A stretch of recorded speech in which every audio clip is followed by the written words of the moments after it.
Ayan, so magandang araw mga kababayan, and this is Divine PH. And ngayong araw po, bali kanina ito mga kababayan, nakapanayam natin si Secretary Lorenzo Larigadon ng Office of the Presidential Advisor for Poverty Alleviation. And may mga ilang katanungan po tayong itinanong sa kanya. Isa nga po doon is itong picture na ito. Ayan. So nakikita niyo mga kababayan, sino yung nakikita niyo dan? Bali si FL Lisa, and si Bimbi at saka si Josh, na anak po ni Miss Chris Aquino. So yan mga kababayan, pakinggan niyo po yung opinion ni Secretary Larigadon.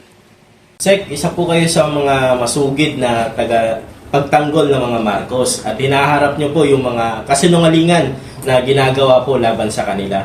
Ngayong araw po, bumisita yung dalawang anak ni Chris Aquino. Kilala naman po natin yung mga to, si Josh tsaka si Bimbi. Sek, anong masasabi mo sa okasyon na to? Maganda yan sapagkat dito ay makikita natin na si First Lady Lisa Araneta Marcos ay walang tinitingnan ng kulay. At hindi siya nagtatanim ng anumang galit o hinanakit dito sa mga anak na ni Chris Aquino. In fact, kahit naman kay Chris Aquino, kung meron mga nagawang kamalian yung kanyang ama, ay ama niya yun. No? Yung pagiging NPA founder niya, hindi, wala namang kinalaman si Chris doon. Ako, in fact, bilang isang mamamayan din at bilang isang Kristiyano, ay din ako na sana ay gumaling na si Chris sa kanyang karamdaman. At yan naman ay bilang isang tao na tumitingin din sa kapwa-tao. Sana ay gumaling na rin siya. At itong pagdalaw ni Bimbi at ni Josh kay First Lady ay isang magandang senyales na maaring magkaroon ng pagbabago sa mga pananaw ng mga Pilipino tungkol sa politika ng Aquino against Marcos o Marcos against Aquino. Sana yan ay magsilbing hudyat na magkaroon na ng talagang unity ang mga Pilipino na sa loob na napakahabang panahon ay nagkaroon ng yung tinatawag na paghahati ng ating mga mamamayan sa issue ng Marcos Aquino. At dahil na ang itong mga sumunod na henerasyon o mga apo ay hindi naman nagtatanim ng galit o hinanakit o wala naman silang mga political ambitions, ay magiging magandang halimbawa ito ng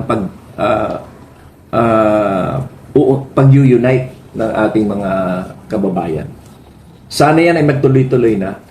At alam niyo naman, itong mga Marcoses, kahit kailan ay hindi mo maririnigan ng galit against the Aquinos, hindi mo sila maririnigan ng anumang hinanakit o anumang pagpupula o hindi mo maririnigan ng galit. Sa katunayan ay ako pa nga yung nagagalit. Hindi si Presidente Bongbong Marcos at hindi rin sila FL. Hindi rin nangyari yan kila Madam Imelda Marcos kahit na noong panahon na talagang sila ay inaapak-apakan at talaga namang matindi yung pag-aapi na ginawa sa kanila, pero hindi mo marinigan sila ng ganun ng kahit na anumang galit. At ito ay napakagandang senyales, yung pagdalaw ni Bimbi at saka ni Josh sa kay FL. Sana ay maging maayos na lahat.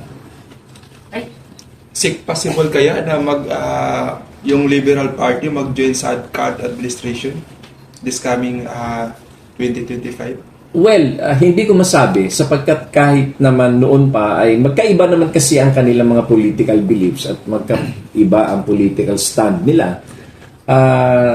While the other political parties have joined the political party of President Bongbong Marcos, yun naman mga partido na yan, halos pareho naman ng advokasya doon sa partido ni Presidente Bongbong Marcos, yung Partido Federal ng Pilipinas. At ng ito namang lakas ay halos ganun din ang kanilang mga advokasya. Yung political beliefs nila, pareho lang rin. Ganon din yung NUP at yung nasyonalista. Ang Liberal Party kasi ay medyo iba yung kanilang paniniwala. Hindi ko alam kung kanilang mapapalitan yung paniniwala na yan. Kapag ka nangyari yan at magkaroon ng unification itong mga major political parties sa ating bansa, mas magkakaroon tayo ng political stability. At mas maganda ito para sa ikauunlad ng ating bansa. Dahil kung magkakaisa na ang hangarin na paglikuran ang sambayan ng Pilipino at magkaroon ng iisang hangarin na aksikasuhin yung kinabukasan ng bansa, ay mas maganda. Ako, matutuwa ako kung ang Liberal Party ay makihalo na rin sa mga partido ng ating presidente. Mga kababayan, narinig nyo nga po yung sinabi ni Secretary Larry Gadon, no? Ako naman mga kababayan, alam nyo naman po na yung nangyari or yung kumbaga hidwaan dito sa dalawang pamilya, Marcos, Aquino Marcos, 'di ba? At alam nyo naman po na magkaiba po talaga ang kanilang paniniwala pagdating sa politika. Pero alam nyo naman po mga kababayan na pagdating sa mga Marcos, pagdating kay PBBM, kay First Lady Lisa, sila po kasi yung mga tipo ng tao na kahit ginawan mo na ng masama, kahit na siniraan mo na, niyurakan mo na, winalanghiya mo na, hindi sila yung tipo ng taong nagtatanim ng sama ng loob. Kahit gaano ka pa kasamang tao, 'di ba? I-welcome ka pa rin. Kasi nga, sabi ni President Bongbong Marcos, ang kailangan talaga ng ating bansa is unity. 'Di ba? Unity, pagkakaisa po. Kasi mga kababayan, pag tayo po ay nagtulong-tulungan, mas mapapabilis or alam mo yung makikita mo talaga yung improvement ng ating bansa. Kasi sa nangyayari ngayon, katulad niyan sa mga Duterte, sa ginagawa nilang pagdi-divide sa ating mga kababayan Pilipino, yung ginagawa nilang paninira sa mga Marcos, huwag na tayong maglokohan mga kababayan, sila yung nagsimulang manira kay President Bongbong Marcos at alam ko na alam nyo yan, di ba? Sa ginagawa po kasi nilang pagdi-divide sa mga kababayan natin, tingin nyo ba makakatulong yan sa bansa natin? Tingin nyo ba mapapaunlad yan ang Pilipinas? Parang inuulit nyo lang yung nangyari noon, yung nangyari sa mga nakaraan. 'Di ba? Parang inuulit nyo lang. At hindi ba tayo matututo sa nangyari noon? Na lahat ng bagay pinupolitika. Imbis na kumbaga makatulong para mapaunlad ang ating bansa, hindi, sinisira pa, pinagdi-divide pa yung ating mga kababayan. Tayo yung naglalaban-laban, tayo yung nag-aaway-away. Ang nangyayari mga kababayan, pinagtatawanan tayo ng ibang bansa. 'Di ba? So sana po manaig yung pagkakaisa, pagtutulungan, kasi mga kababayan, doon natin makakamit talaga yung magandang Pilipinas, yung bagong Pilipinas. Kung nagtutulungan, kung nagkakaisa tayo, 'di ba? At yan mga kababayan, yun nga sinabi ko nga kanina, alam nyo naman na ang pamilyang Marcos, hindi sila yung tipong tao na nagtatanim ng galit, nagtatanim ng sama ng loob. Kumbaga walang masamang tinapay.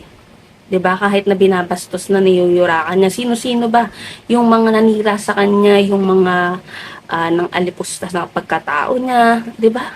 Ngayon nasan sila ngayon? Ayan na po. Sumusuporta na sila kay PBBM. At si PBBM walang pinipiling kulay. Pula ka man, dilaw ka man, pink ka man, berde ka man, or anong kulay ka man. Ano yan, open arms yan, iwe-welcome ng mga Marcoses. Dahil gusto niya nga po na nagkakaisa tayong mga Pilipino.